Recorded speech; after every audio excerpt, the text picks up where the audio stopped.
안녕하세요. 손님을 싣고 도로를 유랑하고 있는 50대 남자 택시기사입니다. 지금은 유유자적하게 인생을 즐기고 있지만 몇 해 전까지만 해도 저는 삶을 굉장히 치열하게 살았어요. 평생 사업을 꾸려왔던지라 늘 일에만 정신이 팔려 있었거든요.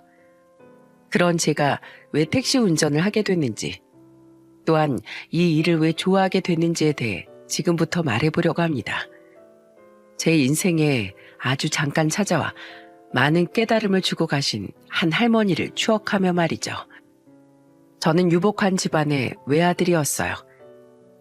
처음부터 잘 살았던 집안은 아니고 국민학교에 들어갈 때쯤부터 가난했던 집안 살림이 피기 시작했죠. 아버지가 밑바닥부터 시작한 벽돌 공장이 꽤 성공했거든요. 저는 대학을 졸업하고 아버지 회사에서 일하기 시작했습니다. 29살 땐 소개팅으로 만난 아내와 결혼도 했죠. 늘 바쁘게 살던 아버진 33살인 제게 단계적으로 사업을 물려주기 시작하며 생애 처음으로 어머니와 한적한 시간을 보내시더군요. 어머니와 등산도 다니고 국내와 해외로 자주 여행도 다니셨어요. 전 그때 어머니의 소녀 같고 해맑은 모습을 난생 처음 볼 수 있었습니다. 어머니는 늘 조용하고 내향적인 분인 줄만 알았는데 아니더라고요. 예, 이 사진 봐라. 네 아버지랑 바닷가에 놀러 갔는데 네 아버지가 잔뜩 술에 취해서 모래사장에 쓴 글씨야. 보이니? 박성옥 여사 고맙고 사랑하오. 라는 글자 말이야. 내가 살다 보니 무뚝뚝한 네 아버지한테 이런 말을 다 들어본다. 인생 살아내길 참 잘했어. 엄마 요즘 매일이 너무 즐거워. 돈 없어도 되니까 덜도 말고 더도 말고 딱 요즘만 같았으면 좋겠다. 즐거워하시는 어머니를 보니 제가 다 행복해지더라고요. 아버지 또한 무뚝뚝하고 권위적이었던 전보다 훨씬 부드러워져 먼저 어머니께 밥도 해주고 과일도 깎아주는 등 나름대로 자상한 모습으로 변화해 가셨죠. 저는 그런 부모님의 모습이 성공한 부부의 이상적인 노후라고 생각했습니다. 저 또한 젊은 시절엔 일에 인생을 바쳐 집안을 여유롭게 만들고 그 경제력으로 후년엔 가족들과 느긋한 시간을 보내고 싶었어요. 아내와 연년생 아들 둘, 그리고 막내인 딸까지 낳은 뒤 저는 더더욱 사업에 몰두했습니다. 그리고 쉬는 날엔 무조건 가족과 시간을 보냈어요. 아빠, 얼른 일어나세요. 오늘 꼭 우리 동물원 데려가 주시겠다고 약속하셨잖아요. 큰오빠, 작은오빠, 얼른 와서 아빠 좀 깨워. 아빠 일어났어, 우리 딸. 늦잠 자서 아빠가 미안해. 얼른 씻고 나가겠다고 엄마한테 말해줄래? 나 여기 있어. 일하느라 고생 많으신 우리 난구님, 천천히 씻고 나오세요. 아내는 제게 다정하게 굴던 사람이었어요. 바쁜 제게 단 한 번도 애들하고 놀아달라는 둥, 가족하고 시간 좀 더 보내라는 둥 잔소리 한 번 한 적이 없었죠. 장인 장모 또한 제가 처가에 가면 귀한 우리 사이 오셨는가 하며 버선발로 달려나와 주던 분들이었습니다. 사업은 날로 성장하고 있었고 저는 제가 남부럽지 않은 인생을 살고 있다고 여겼어요. 아무리 주위를 둘러봐도 저만큼 문제없는 평탄한 삶을 살아가는 사람은 없어 보였거든요. 하지만 그건 인생을 너무 쉽게 본 햇병아리의 굉장한 오만이었던 거예요. 여보, 이제 막 당신하고 시간 보내기 시작했는데 이렇게 빨리 가버리면 난 어떡하란 말이에요. 나도 같이 갈래요. 제발 나도 데리고 가요. 제 나이 39살 때부터 그동안 숨을 죽이고 있었던 불행이 몸집을 불리기 시작하더군요. 아버지는 산악회 단체 관광버스를 타고 등산을 가다 차량 전복사고로 인해 현장에서 숨지고 말았습니다. 그때 사망한 사람은 총 4명이었는데 하필 아버지가 그 4명에 포함되셨던 거죠. 당시 감기 몸살이 있어 함께 가지 않았던 어머니는 자신도 따라 나섰어야 했다며 가슴을 치고 스스로를 원망하셨어요. 평생 아버지에게 의지하며 산 어머니께 아버지 없는 삶은 너무도 가혹하게만 느껴졌던 겁니다. 어머니가 합가를 거부하셨기에 저는 퇴근하면 무조건 어머니를 찾아뵈며 기운을 되찾아 드리려고 노력했습니다. 꼭 아내와 애들과 함께가 아니더라도 쉬는 날엔 어머니를 모시고 근교로 놀러 다니기도 했죠. 제 노력에도 불구하고 어머니는 끝내 아버지의 뒤를 따라가셨습니다. 아버지가 돌아가신 지 불과 2년 만에 말이죠. 임종 직전 어머니는 옅은 미소를 띠며 제게 이렇게 말씀하셨어요. 이제 네 아버지를 만나러 갈 수 있겠구나. 나 없으면 양말 하나 자기 손으로 못 찾던 양반인데 하늘에서 혼자 얼마나 고생하고 있을지 눈에 선하다. 그거 아니? 네 아버지가 나한테 해주던 음식들 말이다. 어찌나 짜거나 맹탕이거나 맛이 없던지 그 기대 어린 눈빛 때문에 말도 못하고 꾸역꾸역 먹느라 혼이 났었단다. 자기도 맛없는 거 알고 몇 번이나 연습해도 늘지가 않더라고. 그래도 그 시간들 자체가 내겐 터없는 행복이었단다. 너에게 미안한 말이다만 나 없이 밥도 제대로 못 먹고 쓸쓸해하고 있을 네 아버지 곁에 얼른 가주고 싶구나. 난 살 만큼 살았으니 내가 없어도 너무 슬퍼하지 말거라. 무엇보다 너에겐 애들하고 어머니 있잖니. 상씨가 너무 치열하게 앞만 보고 달리지 말고 주위도 둘러보고 사람들하고 대화도 나누면서 사람 냄새 나게 살아. 인생 별거 없어. 지나고 나면 남는 건 감정과 추억뿐이란다. 행복해야 한다, 내 아들. 그동안 괜찮다 하셨지만 어머니는 아버지가 너무나도 그리우셨던 겁니다. 제게 그 말을 남긴 뒤 어머니는 닷새 만에 숨을 거두셨죠. 그렇게 부모님을 두 분 다 보낸 전 전보다 더 일에만 열중했어요. 일에 몰두하고 있으면 슬픔에서 조금이나마 벗어날 수 있었거든요. 그리고 전 가족과 시간을 보내는데 전보다 소홀해지기도 했습니다. 너무 지쳐서요. 머리로는 집에 가서 애들과 한마디라도 대화해야지 하고 생각했지만 씻고 나오면 밥을 먹기도 전에 침대에 쓰러져 있는 저를 발견할 수 있었죠. 아버지, 저 이번 중간고사에서 성적이 전교 30등이나 올랐어요. 저 가고 싶은 대학 전공이 생겼는데요. 잘했구나, 우리 큰아들. 장하다. 근데 아버지가 지금 너무 피곤해서 그러는데 우리 다음에 얘기할까? 저는 가족과의 대화마저 점점 단절됐습니다. 그때 저는 쌓이고 쌓이다 그만 과부하가 걸린 상태였던 것 같아요. 한 번은 아내에게 제게 서운하지 않냐고 물어본 적이 있었어요. 늘 미안해하고 있다는 말과 함께요. 그런데 그때 돌아온 아내의 대답은 조금은 제 마음에 충격을 주더군요. 서운하긴 난 전혀 상관없는데 그거 몰라? 돈 잘 벌어오고 집엔 잘 안 들어오는 남편이 최고라는 말? 농담이야. 아무튼 난 불편한 거 없으니까 미안해할 필요 없어. 당신 몸 상하지 않게 밥이나 잘 챙겨 먹고 다녀. 그때 아내가 저를 배려하는 건지 저를 돈 버는 기계로만 여기는 건지 좀 헷갈리더라고요. 그렇다고 더 말을 잇진 않았습니다. 바쁜 저 대신 아이들을 잘 키워주는 아내에게 늘 고마워하고 있었으니까요. 어쨌든 가족들을 잘 건사하고 있으니 가장으로서 잘 해내고 있다고 스스로 믿기로 했죠. 하지만 그런 저를 또 한 번 좌절하게 만드는 사건이 일어났습니다. 17살이 됐던 큰아들이 원인 모를 급성 폐혈증으로 인해 순식간에 생을 마감하고 말았던 거예요. 믿을 수가 없었어요. 분명 얼마 전까지만 해도 누구보다 건강했던 녀석이었는데 제 꽃을 피워보기도 전에 제 곁을 떠나갔다는 사실이 말이죠. 진영아, 이놈아, 뭐가 그렇게 급해서 이 부모를 두고 먼저 갔니? 어머니 아버지, 부디 하늘에서 우리 진영이 잘 좀 보살펴 주세요.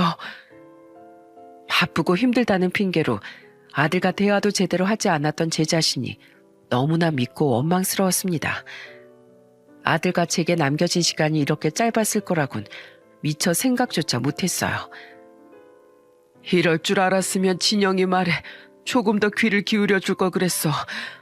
진영이가 대학 가서 뭘 공부해보고 싶은지, 어떤 친구들을 사귀고 있었는지, 공부하는 게 힘들진 않았는지 먼저 다가가서 내가 말을 걸어줬어야 했다고. 난 아빠 자격도 없는 놈이야. 진영이가 없는 세상에서 돈이 다 무슨 소용이야. 그런 말 마. 진영이도 자기 때문에 당신이 무너지는 건 절대 원치 않을 거야. 여보, 나도 너무 슬프지만 이럴수록 우리가 힘을 내야지. 우리한텐 아직 진규랑 혜영이가 있잖아. 아내는 그런 저를 북돋아줬습니다. 그때까지만 해도 저는 아내가 절 걱정해서 그런 말을 하는 줄 알았어요. 물론 당시엔 그런 마음도 있었겠죠. 그때만 해도 우린 아무 문제 없는 부부였으니까요. 아내 또한 큰아들을 잃은 슬픔에 많이 힘들어했습니다. 그런데 아내는 그 슬픔을 쇼핑으로 풀더라고요. 남들보다 조금 더 부유할 뿐이지 재벌도 아닌데 백화점에서 명품 옷과 가방, 신발을 마구 사드리고 명품 식기에 접시에 가구까지 바꾸는 등 어마어마한 지출을 했죠. 물론 그전에도 아내의 씀씀이는 조금 큰 편이었지만 당시엔 감당이 힘들 정도로 돈을 마구 써대더군요. 여보, 당신 차까지 바꿔왔더라? 당신 요즘 너무 돈을 헤프게 쓰는 거 아니야? 그냥 좀 이해해주면 안 돼? 내 마음에 구멍이 뚫린 것 같아서 그래. 당신 돈도 잘 벌잖아. 연년됐지만 전 아내를 그냥 내버려 두었습니다. 저 또한 좌절감을 일로서 채우고 있었으니 집에만 있던 아내에겐 그게 슬픔을 달래는 방법이겠거니 하고 이해해 준 거죠. 하지만 아내의 소비는 그 후로도 좀처럼 줄지 않았어요. 그러던 와중 큰아들이 세상을 떠난 지 3년 뒤 제겐 끝없는 시련이 닥치고 말았습니다. 무리해서 사업을 확장했던 게 독이 되고 거래처에서 대금까지 몇 번이나 받지 못하며 사업이 크게 망해버렸거든요. 제 인생을 모두 바쳤었건만 제게 남은 건 허망함과 약간의 빚뿐이었죠. 당신 진짜 회사 살릴 다른 방법이 없는 거야? 무슨 회사가 이렇게 순식간에 망해? 이제 우린 어떻게 살라고? 미안해 여보. 나도 믿기지가 않아. 우리 아버지 때부터 굳건했던 회사가 부도났다는 사실이 나도 받아들이기 힘들다고. 난 몰라. 난 당신이랑 빚 갚으면서 살기도 싫고 내 남은 인생 거지처럼 마무리하기도 싫어. 당신이 벌인 일이니까 나한테까지 떠넘기지 말고 당신 혼자 책임져. 시궁창에 빠지기 전에 난 발 뺄 거야. 뭐? 당신 그게 무슨 말이야? 설마 지금 내가 망했다고 곧바로 이혼하겠다는 거야? 19년 동안 같이 산 날 이렇게 팽해버리겠다고? 서운해도 어쩔 수 없어. 다 같이 죽을 순 없잖아. 그동안 집에도 잘 안 붙어있던 당신을 내가 왜 가만 내버려뒀는데? 내가 왜 당신하고 결혼했는데? 돈 잘 벌어오니까 그랬던 거지.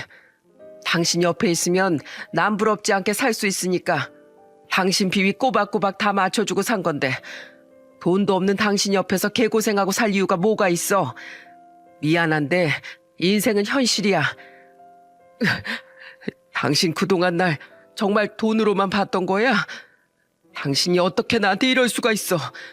내가 100점짜리 남편은 아니었어도 그래도 난 가정을 위해 최선을 다했는데. 알아, 안다니까? 근데 지금은 망했잖아. 두말할 거 없이 우리 그냥 이혼해. 어차피 이 집도 당신이 받은 담보대출 때문에 팔아야 하잖아. 난 친정으로 들어갈래. 당신은 알아서 집 구해서 새 인생 살아. 당신 진짜 너무한다. 내가 여태 인생의 동반자라고 믿고 살던 사람이 이런 인간이었다는 게 믿기지가 않아. 그래, 이혼해. 나도 당신 같은 여자 더는 아내로 여기고 살고 싶지 않으니까. 근데 당신 이것만은 똑똑히 알아도 사람 힘들 때 버린 인간은 언젠가 자기도 똑같은 일을 당할 거라는 거 말이야. 돈이 없어지니까 사람이 취해지기까지 하네. 알았으니까 당신 앞가림이나 잘하고 살아. 그렇게 저는 아내와 이혼을 하게 되었습니다. 사실상 아내에게 버려진 거죠. 심지어 절 그렇게 백년 손님 대하듯 떠받들어줬던 장인 장모는 아내 이사를 돕기 위해 저희 집에 왔을 때 저를 벌레 보듯 하며 말도 안 걸더라고요. 사람이 돈 때문에 어떻게 그렇게 한순간에 돌변할 수 있는지 허탈감이 밀려왔죠. 아들은 아내를 따라가고 막내인 딸은 저와 함께 남게 되었습니다. 딸은 아내와 아내를 선택한 자기 오빠에게 화를 냈어요. 아버지, 죄송한데 전 엄마 따라갈래요. 저 지금 고3인데 아버지랑 있으면 다니던 학원도 제대로 다닐 수 있을지 없을지 모르잖아요. 지금이 제 인생의 제일 중요한 시기라고요. 괜찮다. 뭐 네 말대로 지금이 제일 중요한 시기니까 가서 공부 열심히 하거라. 너에게 도움이 제대로 못 되는 아버지라 미안하구나. 아빠가 왜 미안해요? 오빠도 엄마도 다들 사람도 아니야. 어떻게 아빠가 제일 힘들 때 이렇게 냉정하게 떠나버려? 우리가 그동안 누구 덕에 이렇게 남들보다 잘 살 수 있었는데 엄만 죽으면서 아빠가 벌어온 돈으로 가정부 쓰고 맨날 쇼핑하고 놀러만 다녔잖아. 아빠가 그런 엄마한테 뭐라고 한 적 있어? 오빠 맨날 친구들보다 좋은 옷 입고 비싼 학원 다녔던 거 그거 다 아빠 덕분이잖아. 진짜 두 사람한테 실망이야. 난 2번 다시 엄마랑 오빠 안 볼 거야.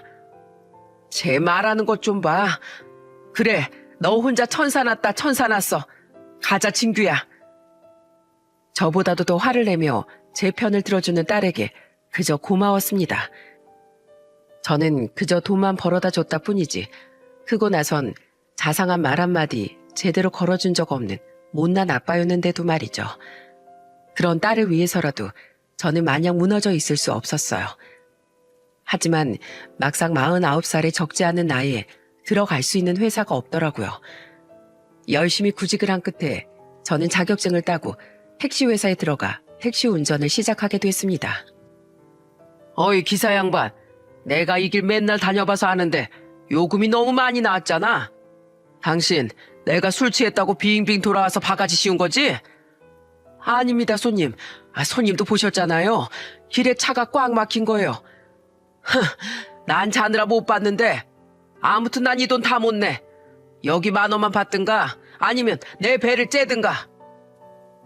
아가씨 일어나 보세요. 다 왔어요. 네? 여기가 어디? 아가씨 차 안에 토하면 안 돼요.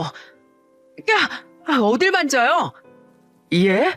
아니 어깨 좀 잠깐 잡았던 건데 무슨 소리예요? 웃기고 있네. 나 당장 경찰 부를 거예요. 택시 일은 만만하지 않았습니다. 돈도 떼어보고 이상한 사람으로 몰려 경찰서도 다녀와 보고 술 취한 손님이 택시 안에 토를 한 날엔 영업도 망치고 청소까지 해야 했죠. 산학금을 못 채우면 제 돈으로 채우기까지 해야 하니 하루하루가 너무 고됐어요. 돈만 아니었으면 이딴 일 당장이라도 때려치우고 싶더라고요. 아빠 고생 많으셨어요. 힘드시죠? 제가 밥 차려놨어요. 뭐하러 그랬어? 아빤 괜찮으니까 네 거나 배달시켜 먹지. 고마워 우리 딸. 자, 아빠가 카드 줄 테니까 내일 학원 가서 다음 달 학원비 내. 하지만 아빠, 지금 우리 집 많이 힘들잖아요.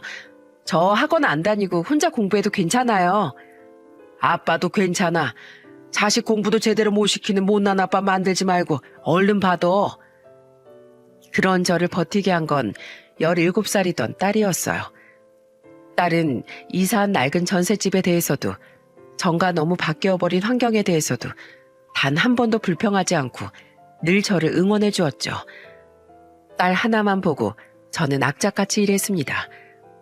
빨리 빚부터 갚기 위해 쉬는 날이나 퇴근한 후에도 대리운전을 하며 돈을 버느라 집에 가자마자 늘 골아 떨어지기 바빴죠. 그렇게 택시 일을 시작한 지 4개월쯤 되었을 때 저는 제 인생에 변화를 준 소중한 인연을 만나게 됐어요. 안녕하세요, 기사님. 예, 어서 오세요. 아이고, 짐이 왜 그렇게 많으세요? 제가 도와드릴게요. 평창동을 지나던 전 한 고령의 할머니를 태우게 됐어요. 중년 부부가 내린 그곳 주택가 근처에서 할머니가 택시를 잡으려 손을 흔들었거든요. 고급 주택 앞에서 택시를 잡으신 걸 보니 그곳에 사는 부유한 분 같더군요. 할머니 발치엔 커다란 짐가방이 놓여 있었는데 워낙에 연로해 보이셨던지라 저는 냉큼 내려 가방을 뒷좌석에 실어드렸죠. 할머니의 목적지는 한 요양병원이었습니다.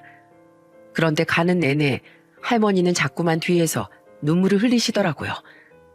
돌아가신 제 어머니보다도 훨씬 연로해 보이는 분이 대체 무슨 사정인지 안쓰러운 마음에 저는 휴대용 휴지를 건네드렸죠. 이걸로 눈물 좀 닦으세요, 할머니. 고맙소, 기사 양반. 그렇게 눈물을 닦은 할머니는 대뜸 제게 말을 거시더군요. 그리고 그때부터 살면서 잊지 못할 할머니와의 귀한 인연이 시작되었어요. 괜히 노인네가 대낮부터 눈물바람이 모습 보여 미안합니다. 아니에요. 오히려 돌아가신 제 어머니가 생각나서 마음이 너무 안 좋은걸요. 실례지만 무슨 일 있으세요? 왜 그렇게 서럽게 우시는 거예요? 그냥 인생이 서글퍼서 그러지요. 86살이 되도록 살면서 결국 내게 남은 건 아무것도 없거든요. 저 지금 살던 집, 재산 전부 처분하고 스스로 요양병원에 들어가는 길입니다. 몸이 많이 노쇠해서 살 날이 얼마 남질 않았거든요. 거기서 생을 마감하려고 해요. 가족분들은 안 계신 거예요? 다 먼저 보냈습니다. 남편도 우리 귀한 외아들도요. 차라리 나도 얼른 따라가기라도 했으면 이렇게 고통스럽진 않았을 텐데 난 이 나이까지 죽지도 않고 명줄이 왜 이리 질긴지 모르겠어요. 어떻게든 할머니를 위로해드리고 싶었는데 무슨 말을 해야 할지 몰라 저는 제 이야기를 꺼냈습니다. 저 할머니, 사실 저도 고작 17살밖에 안 됐던 큰아들을 병으로 먼저 보냈어요. 그래서 조금이나마 할머니가 얼마나 힘드셨을지 이해가 돼요. 자식을 먼저 보낸 심정 말입니다. 애구머니나 젊은 양반이 벌써 그런 아픔을 겪었어요?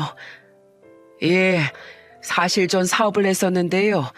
그놈의 일이 뭐라고 바쁘다는 핑계로 아들을 잘 못 챙겨줬어요. 아들은 저랑 참 많이 대화하고 싶어 했는데 말입니다. 전 나중이라는 게 있을 줄 알았거든요. 저 참 못난 아빠였죠? 결국 사업도 망해버리고 아내랑 작은 아들한테도 버림받고 저한테 남은 건 이제 빚하고 막내딸밖에 없어요. 이렇게 망할 줄 알았으면 그때 큰아들한테 말이나 한 번 더 걸어줄 걸 하고 얼마나 후회했는지 모릅니다.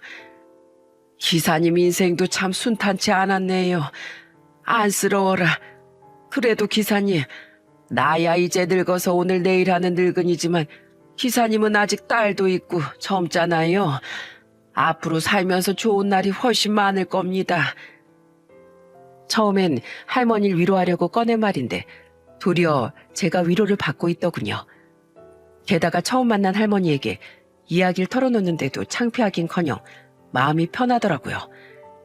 아마 할머니에게서 제 어머니의 모습이 보였기 때문인 것 같아요. 할머니의 말투는 들으면 들을수록 점잖았던 제 어머니의 말투를 닮았었거든요. 기사님, 남은 자식한테 잘해주면서 사세요.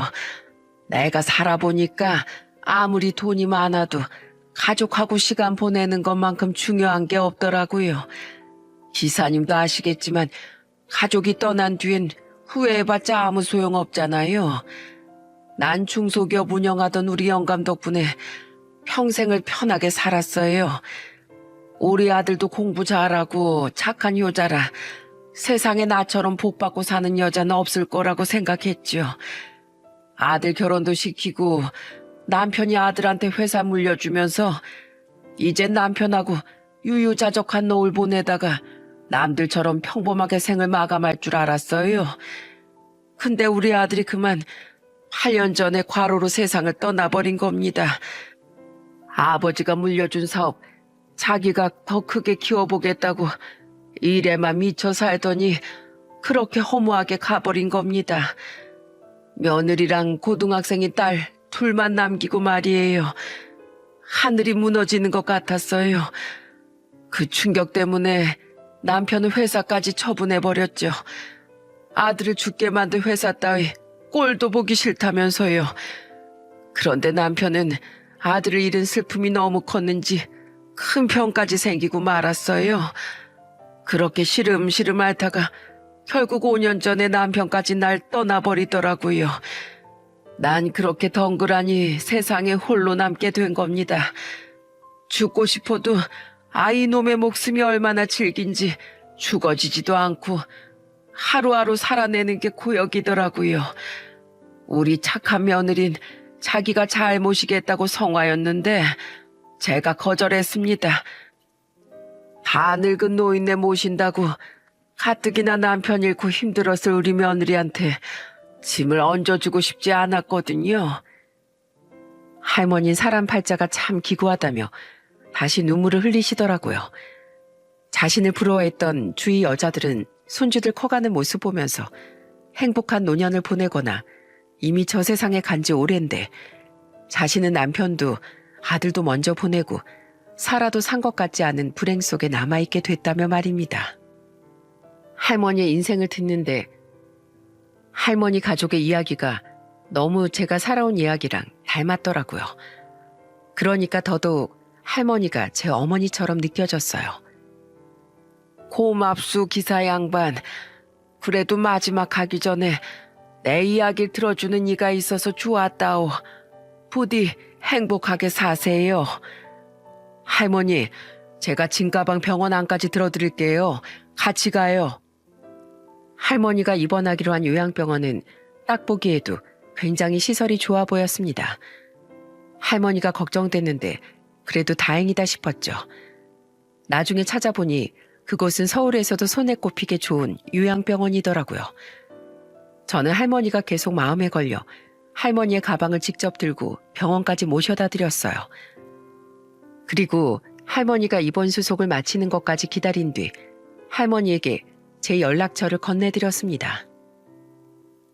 할머니, 이거 제 연락처예요. 혹시 어디 이동하시거나 필요한 거 있으면 언제든 연락 주세요. 제가 말동무라도 해드리겠습니다. 아니, 나한테 왜 이런 걸 줘요? 할머니가 제 어머니처럼 느껴져서요. 저도 부모님 두 분 다 돌아가셨거든요. 게다가 할머니 말씀 들어보니 돌아가신 아드님이 저랑 많이 비슷한 삶을 사신 것 같아서 더 할머니가 남처럼 느껴지질 않네요. 아이고, 이렇게 마음씨가 고울 때가 고마워요, 기사님. 꼭 연락 주세요. 기다리고 있을게요. 그날 퇴근하고 집에 돌아오며 생각이 참 많아졌어요. 특히 과로사를 했다던 할머니 아들 이야기가 계속해서 제 머릿속에 맴돌았죠. 이렇게 일만 하다가 정작 딸과 시간을 영영 보낼 수 없게 되는 건 아닌가 싶어 덜컥 겁까지 나더라고요. 큰아들 때와 같은 후회를 더는 하고 싶지 않았으니까요. 그날부터 전 대리운전을 나가지 않고 택시 일만 하기 시작했습니다. 짜잔! 아빠가 김치찌개 끓여놨다. 공부하느라 고생 많았어, 우리 딸. 아빠, 대리운전 안 나가셨어요? 아빠 이제 택시 일만 할 거야. 빚을 빨리 갚는 것도 중요하지만 우리 딸하고 보내는 시간이 너무 없는 것 같아서 말이야. 그러니까 우리 이렇게 저녁이나 주말엔 얼굴 마주보고 밥도 먹고 같이 놀러도 다니고 그러자. 대신 전보다 조금 더 아끼면서 살아야 되긴 하는데 괜찮겠니? 당연하죠. 너무 좋아요. 와, 김치찌개 너무 맛있어요. 아빠, 이런 것도 할 줄 아셨어요? 인터넷 보고 따라했지. 우리 딸, 오늘 학교에서 무슨 일 없었어? 학교 말고 학원에서 완전 재밌는 일 있었어요. 학원에서 같은 반인 남자애가 저희 국어 선생님한테 글쎄 고백을 했다니까요. 그 쌤이 좀 젊고 예쁘시긴 한데 완전 대박이죠? 딸은 그런 저를 보며 좋아서 어쩔 줄을 몰랐습니다.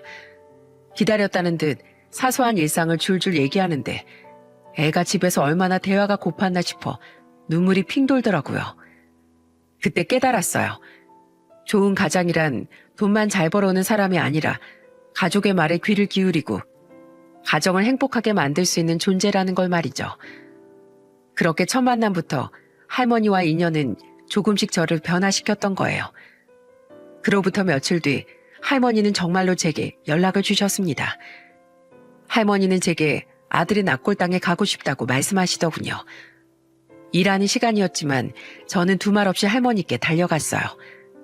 산악금을 제 돈으로 채우더라도 살 날이 얼마 남지 않은 할머니께 조금이라도 잘해드리고 싶었거든요. 장우야, 잘 있었니? 너무 오랜만에 왔지? 엄마가 그동안 좀 아팠어. 여기 오르막 오르내리기도 힘에 부쳐서 올 수가 없었는데 좋으신 택시기사님이 여기까지 태워주고 손수 휠체어까지 밀어주셔서 이렇게 와볼 수 있었단다. 죽기 전에 한 번은 꼭 우리 아들 얼굴 보고 싶었는데 이렇게 봐서 참 좋구나. 세상을 떠날 당시 제 또래였다던 할머니 아들은 사진을 보니 굉장히 훤칠하더군요. 밝게 웃고 있는 사진 속 할머니의 아들을 보니 괜히 숙연해져 저는 한 발짝 뒤로 물러나 할머니를 기다렸어요. 할머니는 아들의 사진을 쓰다듬으며 한참 동안 눈물을 그치지 못하셨습니다. 우리 장우, 하늘에서 이 엄마 걱정 많이 하고 있지? 근데 엄마 괜찮어. 조금 있으면 너랑 네 아빠 보러 갈 수 있다는 생각에 오히려 들뜨기까지 한다. 착한 데다 운동도 잘하고 못하는 게 없던 우리 아들. 조금 더 세상 오래 누리다 갔으면 참 좋았을 것을. 조금만 기다려. 엄마가 곧 너 보러 가마. 사랑한다, 우리 아들. 그리고 할머니는 어느 날엔 돌아가신 남편분의 산소에 가고 싶다고도 말씀하셨어요. 남편분의 산소는 남편분의 고향인 경기도 화성시의 시골에 있었습니다. 야산에 위치하긴 했지만 휠체어를 끌고 올라갈 수는 없더군요. 그래서 전 할머니를 얻고 남편분의 산소에 모셔다 드렸습니다. 내가 천천히 올라가면 되는데요. 이 튼튼한 젊은 두 다리 두고 왜 고생을 하세요? 얼른 업히세요.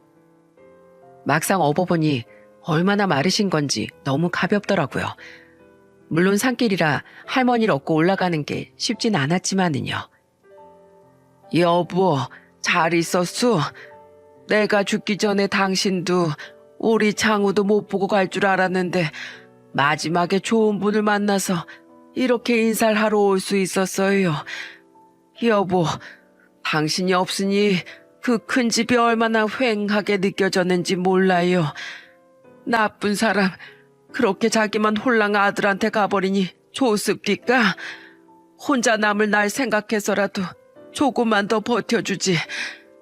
여보, 나 저번에 어멈이 나보러 집에 왔을 때 보고 말았어요. 어멈 휴대폰으로 전화가 걸려왔는데 남자 이름 끝에 하트까지 붙은 게 만나는 남자가 생긴 것 같더라고요. 어멈이 내 눈치를 보고 후다닥 끄는 걸 보고 확신했어요. 아마 어멈은 내가 이름을 본 걸 모를 거예요.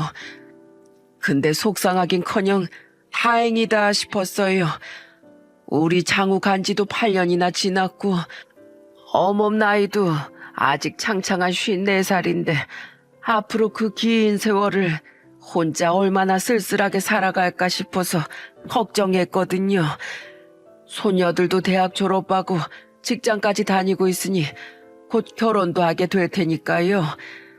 이제 어멈도 드디어 새 인생을 살 준비가 됐나 봐요. 참 잘 됐지요? 우리 장우도 분명 어멈을 응원하고 있을 거예요. 우리 착한 며느리, 내가 요양병원에 간다고 하면 분명 자기가 날 모시겠다고 또 박박 우겨댔을 거 당신도 잘 알죠? 그래서 나 어멈 연락도 안 받고 혼자 요양병원으로 들어왔어요. 어멈 새로 시작하는데 절대 짐이 되고 싶지 않아서요. 그래도 죽기 전에 한 번쯤은 어멈이랑 우리 손녀들 보러 가려고요. 곧 당신이랑 장우 곁으로 갈 테니까 조금만 기다려줘요.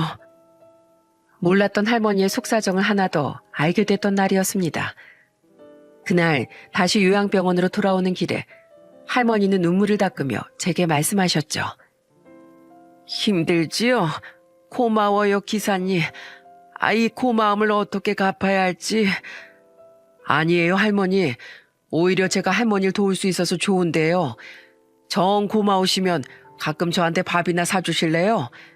요양병원 근처에 맛집이 많아 보이더라고요. 저 맛있는 거 엄청 좋아하거든요. 밥 사준다고 불러주시면 저 냉큼 달려갈게요. 물론 정말 밥을 얻어먹고 싶어서가 아니라 할머니가 제게 미안해하느라 더 이상 저를 부르지 않을까봐 둘러댄 말이었어요. 겸사겸사 혼자 외로우실 할머니와 가끔 그렇게 밥이라도 먹어드리고 싶었고요.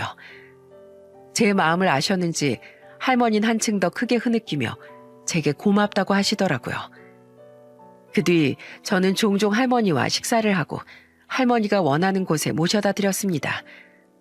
물론 돈을 벌어야 했기에 자주 멀리 나가지 못했지만 여건이 되는 대로 할머니를 모시고 돌아다녔죠. 마지막으로 눈에 담아보고 싶다던 강원도 바닷가에도 모셔다 드리고 한 번은 할머니의 친정 부모님 산소가 있는 경상도 하동군에까지 다녀왔어요.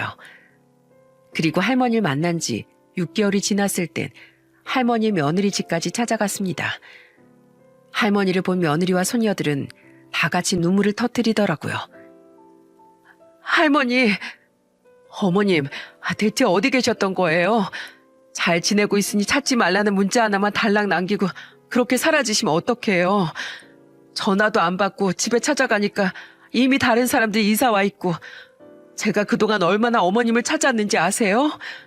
가끔씩 잘 지내고 있다고 문자 남기시니까 큰일 난 건 아닌 것 같아서 다행이었는데 그래도 어디 계신 건진 알려주셨어야죠. 미안하다. 근데 난 잘 지내고 있어. 지금 서울에서 제일 좋은 요양병원에 들어가서 생활하고 있다. 그럼 그렇다고 말씀이라도 하셨어야죠. 그럼 제가 애들이랑 찾아뵀을 거 아니에요. 너도 애들도 일하느라 바쁜데 뭐하러 귀찮게 해. 그리고 너도 아직 젊은데 좋은 남자 만나서 새 인생도 살아야지. 언제까지 죽은 남편 시댁에 매여 있을 거야? 난 괜찮아. 그냥 마지막으로 가기 전에 너랑 애들 사는 모습 한 번쯤은 보고 싶어서 직접 와본 거야. 저한텐 새 인생보다 어머님이 훨씬 중요해요. 제가 진짜 어머님 때문에 못 살아요. 그 요양병원 어디예요? 또 거기서 말도 없이 사라지시기만 해요. 그땐 저 진짜로 화낼 거예요. 알았어. 우리 며느리 성격 불같은 건 여전하구나. 근데 이분은 누구세요? 여기 내 운전기사야. 인생 끝자락에서 만난 든든한 내 친구란다. 기사님 인사하세요. 제 며느리랑 손녀들이에요. 안녕하세요. 유상식입니다. 전 평범한 택시기사고 이상한 사람 아니니까 걱정 안 하셔도 됩니다. 저는 저를 경결인 눈빛으로 보던 할머니의 며느리에게 진담을 빼며 괜히 변명했습니다. 할머니 뭐가 그렇게 웃긴지 저를 보며 호호하고 웃으셨죠. 다행히 할머니가 저와의 인연에 대해 잘 설명해 주셔서 그날 전 저녁으로 진수성찬까지 대접받고 며느리와 손녀들에게 감사 인사를 받으며 그 집을 나올 수 있었어요. 그리고 할머니는 어느 날 제게 놀라운 선물을 주셨습니다. 기사님, 이거 받으세요. 이게 뭐예요? 할머니가 주신 돈봉투를 열어본 전 소스라치게 놀라고 말았어요. 그 안엔 무려 1억이라는 거금이 수표들로 들어있었거든요.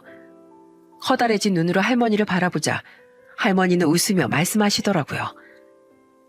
할머니, 저 이런 거 못 받아요. 저 돈 바라고 할머니께 잘해드린 거 절대로 아니에요. 그동안 사주신 밥만으로도 충분하다고요. 이건 다시 돌려드릴게요. 그냥 받아요. 나 그렇게 염치 없는 늙은이 아닙니다. 기사님이 다 나 생각해서 같이 밥도 먹어준 거 다 알고 있어요. 그거 그동안 이곳저곳 나 태우고 돌아다녀준 차비입니다. 하지만 차비치고 너무 많아요, 할머니. 차라리 손녀들에게 남겨주시지 않고요. 나이래봬도 평창동 살던 노인네예요. 손녀들하고 며느리한테 남겨둘 돈은 이미 변호사 통해서 유언장에 다 작성해뒀어요. 나머진 사회에 환원하고 갈 거고요. 기사님께 고마운 마음 그렇게라도 전하고 싶었으니 꼭 받아주세요. 이렇게 부탁드립니다. 감사합니다, 할머니. 제가 이런 큰돈 받을 만큼 할머니께 잘해드린 것도 아닌데요. 아이고, 왜 울어요? 할머니가 진짜로 마지막을 준비하시는 것 같아서요. 할머니를 더 일찍 만났으면 더 오래, 더 많이 잘해드릴 수 있었을 텐데 그게 너무 아쉬워요. 그렇게 말해줘서 고마워요. 근데 난 이걸로도 충분해요. 너무 외롭고 힘들었던 말년에 기사님처럼 좋은 친구 만나서 나 아주 즐거운 시간 보내다 가요. 정말 고마웠어요, 기사님. 이제 내가 가보고 싶은 곳은 다 가봤어요. 더 가세요. 오래오래 건강하게 사시면서 저랑 산도 가시고 들도 가요. 저 계속 찾아올 테니까 저한테 밥도 많이 사주셔야 돼요. 그리고 할머니, 언제까지 저한테 존댓말 해주실 거예요? 어떤 부모님이 자식한테 존대를 해요? 말씀 편하게 하세요. 자식이라니 참 오랜만에 들어보는 말이네요. 그래요. 아니, 그래. 말 편하게 하마. 기사님, 아니 상시가 내가 널 한 번만 안아봐도 되겠니? 당연하죠. 처음으로 안겨본 할머니의 품은 마치 생전 어머니의 품속처럼 따뜻했습니다. 할머니 또한 제게서 먼저 간 아들을 떠올리셨는지 제 어깨가 축축해질 정도로 많은 눈물을 흘리셨죠. 할머니는 해가 바뀌고 저와 만난 지 8개월 만에 며느리와 손녀들이 보는 앞에서 임종하셨습니다. 저는 일을 하느라 할머니 며느리의 연락을 제때 받지 못해 할머니의 마지막을 지켜볼 수 없었어요. 할머니는 돌아가신 후 곧장 장례식장으로 옮겨지셨고 저는 이미 차려진 빈소에 찾아가 한참을 오열할 수밖에 없었죠. 할머니, 보고 싶을 거예요. 제 인생에 찾아와 주셔서 제게 너무 많은 걸 남겨주셔서 감사드립니다. 부디 그곳에선 그리워하시던 가족분들을 꼭 만나시길 바래요. 마지막까지 어머님이 기사님을 보고 싶어 하셨어요. 기사님, 그동안 저희 어머님 잘 보살펴 주셔서 진심으로 감사드립니다. 요양병원으로 찾아뵐 때마다 전보다 훨씬 표정이 밝아 보이셔서 늘 기사님께 감사했어요. 저희 어머님 입원하기 전에도 늘 새삼 살라면서 절 밀어내셔서 전 어머님을 모시고 놀러 다닐 수가 없었거든요. 찾아뵐 때도 문을 안 열어주실까 봐 조마조마할 정도였었어요. 아버님하고 제 남편 잃고 많이 힘들어하신 저희 어머님 보살펴 주신 은혜 살면서 잊지 않고 늘 감사할게요. 할머니의 며느리와 손녀들은 고마웠다며 장례식장 밖까지 배웅을 나와줬어요. 얼른 들어가시라고 손짓하며 먼저 돌아서는데 정말 할머니와의 이별이구나 싶어 눈물이 멈추지 않더라고요. 비록 할머니의 친척분들이 많아 발인을 지켜보진 않았지만 할머니의 발인날 저는 일도 쉬고 하루 종일 집에서 할머니를 추모했죠. 아빠, 괜찮으세요? 할머니 분명 좋은 곳 가셨을 거예요. 그럼 그래야지. 아빤 그냥 내 어머니를 2번이나 떠나보내는 느낌이라 가슴이 아려워서 그래. 딸은 우는 저를 꼭 안아줬어요. 딸은 할머니를 궁금해했지만 저는 두 사람을 소개시켜주진 않았습니다. 이별의 아픔을 몇 번이나 느껴봤으니 아직 어린 딸에게 그런 아픔을 구태여 일찍 알려주고 싶진 않았거든요. 할머니께서도 제게 그렇게 말씀해 주셨고요. 그렇게 할머니와 이별한 지도 3년 가까이 지났네요. 아직까지 할머니와의 추억은 제 가슴 속에 선명하게 남아 있습니다. 그리고 할머니와의 인연은 제 인생의 많은 부분을 바꿔놓았죠. 우선 전 할머니께서 주신 돈으로 차를 사서 개인 택시 운전을 시작했고 빚을 일부 갚았어요. 온전히 수입을 가져갈 수 있다 보니 전보다 벌이가 훨씬 늘어 남은 빚도 드디어 전부 청산할 수 있었답니다. 또한 기특하게도 서울에 있는 대학에 들어간 딸의 등록금도 내줄 수 있었죠. 돈에 쫓기지 않다 보니 딸과 보낼 수 있는 시간이 더 많아져 우리 부녀는 1년에 한 번은 오붓하게 해외여행을 다니기도 한답니다. 아내는 딸에게조차 연락 한 번을 안 왔어요. 저는 아들에게 그래도 한 번씩 연락을 했었는데 아내 눈치를 보느라 저와 만나진 않았던 아들은 얼마 전 설날에 저를 찾아왔더군요. 집에 온다는 아들의 말에 딸은 질색팔색을 했지만 저는 반가움을 감출 수 없었죠. 아버지, 세배부터 할게요. 그동안 못 찾아뵈서 죄송했습니다. 아빠 망하자마자 엄마랑 도망갈 때는 언제고 이제 와서 왜 저래? 아버지, 혜영이 말대로 제가 불효자였어요. 아버지 덕분에 제가 고생 한 번 없이 살 수 있었던 건데 그땐 고3이라 수능 때문에 신경이 곤두서 있어서 제대로 된 생각을 못했어요. 아버지 때문에 몇 년이나 준비한 수능 망칠까봐 화까지 났었거든요. 제가 너무 어렸어요. 죄송합니다, 아버지. 정말 제가 잘못했어요. 형 세상 떠나고 괜히 더 예민해지고 삐뚤어져서 제가 잠깐 미쳤었나 봐요. 괜찮다, 괜찮아. 이제라도 그렇게 용서를 구해줘서 고맙구나. 아들에게 듣기로 전 아내는 이 남자 저 남자 만나다 돈도 뜯기고 손찌검을 당한 적도 있다고 해요. 그럼에도 불구하고 그 나이에 돈 많은 남자를 물겠다는 일념 하나로 연애를 쉬지 않고 있다고 하더군요. 오죽하면 함께 살던 장인 장모도 학을 뗐다고 했죠. 그런 엄마가 너무 한심하지만 뭐 어쩌겠어요. 진짜 이상한 사람 만나서 큰일이라도 날까봐 차마 엄마 옆을 떠날 수가 없겠더라고요. 그래도 더 이상 엄마 눈치 보면서 아버지를 안 만나진 않으려고요. 아버지, 저 뭔가를 바라는 게 아니라 그냥 이렇게 가끔씩 아버지 찾아뵙기만 해도 될까요? 당연하지. 회고 말고. 어제 떡국 먹었니? 내가 음식 잔뜩 해뒀으니 저녁까지 먹고 가거라. 아버지가 음식을 하셨다고요? 오빤 아빠가 음식 얼마나 잘하는지 모르지? 우리 아빠 많이 변했어. 나한테 맨날 맛있는 것도 해주고 나랑 얼마나 놀러도 많이 다니시는데 오빠 넌 아빠 배신하면서 완전 인생 손해본 거야. 그죠 아빠? 앞으로 진규 너한테도 음식 많이 해줄게. 가끔 같이 놀러도 다니자꾸나. 네가 어릴 때 함께하지 못해준 시간만큼 늦었지만 이제라도 아빠로서 네 옆에 있어주고 싶다. 할머니와의 만남 이후 저는 가족과 보내는 시간의 소중함을 더더욱 알게 됐어요. 할머니와의 만남이 아니었다면 전 아마 대출금 빨리 갚고 그 뒤엔 집을 사겠다고 계속 무리하며 일을 했을 겁니다. 어떻게든 돈을 많이 벌어야겠다는 생각에서 벗어나 딸과의 시간을 우선순위로 삼으니 제 인생이 더욱 행복해진 거죠. 게다가 전 할머니를 만나게 된 후 택시 일을 진심으로 좋아하기 시작했답니다. 물론 여전히 술 취해 진상 부리고 반말을 해대는 이상한 손님도 많지만 많은 사람을 만날 수 있는 이 일에선 사람 냄새가 난다는 걸 깨달았거든요. 술 취해 주정 부리는 손님에겐 이유를 묻고 한탄도 들어주고 가끔 딸과 다투면 제가 괜히 손님께 고민 상담을 할 때도 있죠.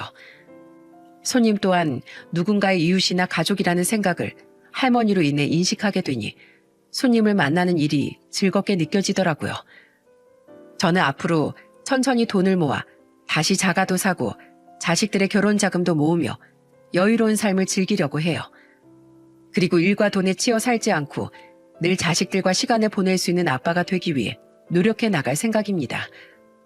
비록 먼저 보낸 큰아들에 대한 미안함과 그리움은 늘 가슴 한편에 남아있겠지만 남은 자식들을 위해서라도 더 씩씩하고 밝게 살아가야겠죠. 그리고 마지막으로 비록 모질게 저를 버리고 갔지만 어쨌든 우리 애들의 엄마인 전 아내가 부디 빨리 정신 차리고 부끄럽지 않은 엄마로서 살아갈 날이 오길 진심으로 바라주려고 해요. 저는 이렇게 사연을 신청해 할머니를 오래도록 추억하고 싶었습니다. 제 인생을 변화시키고 선물까지 주고 간 할머니와의 추억을 이렇게 기록으로 남겨 생각날 때마다 찾아 듣고 싶었죠. 부디 할머니가 하늘에서 남편과 아들을 만나 힘들었던 만큼 지금은 더욱 행복하게 지내고 계셨으면 좋겠어요. 제 사연을 들은 여러분께서도 사느라고 바쁘시겠지만 가끔 이웃에게 관심을 기울이며 살아가셨으면 좋겠습니다. 그런 사소한 관심이 언젠간 여러분께 소중한 인연을 선물해 줄 날이 올지도 모르니까요. 마치 저와 할머니처럼 말입니다. 곧 봄철이 다가오네요. 여러분 모두 환절기 감기 조심하시고 늘 행복하셨으면 좋겠습니다. 그럼 안녕히 계세요.